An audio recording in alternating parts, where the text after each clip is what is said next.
তো যারা কবুতর ক্রয় করতে চাইতেছেন তারা বেশ কিছু বিষয় মাথায় রাখবেন।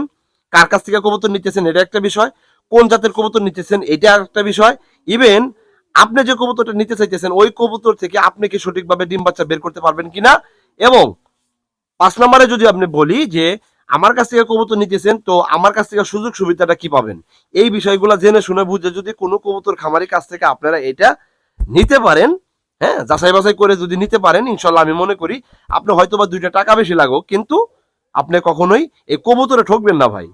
আমি বুকে হাত দিয়ে স্ট্রংলি ভাবে বলতে পারি, বুকে হাত দিয়ে বলতে পারি যে আমি তাজরুল আজ পর্যন্ত যাদের কাছে কবুতর পাঠাইছি তারা কেউ বলতে পারবে না যে এই কবুতরটা পাঠাইছে কবুতরটা অসুস্থ, এই কবুতরটা পাঠাইছে কবুতরটা একদম রোগা সোগা, স্বাস্থ্য ভালো না, এই কবুতরটা পাঠাইছে আমাকে যে কবুতরটা দেখাইছে ওই কবুতরটা দেয় নাই অন্য কবুতর দিছে। যদি এরকম কোনো প্রুভনেস আমি তাজরুল ভাইয়ের সাথে যদি কেউ দিতে পারে, ওপেনলি বলতেছি, ওপেন প্ল্যাটফর্মে বলতেছি যে এই জগৎ থেকে আমি সরে যাব।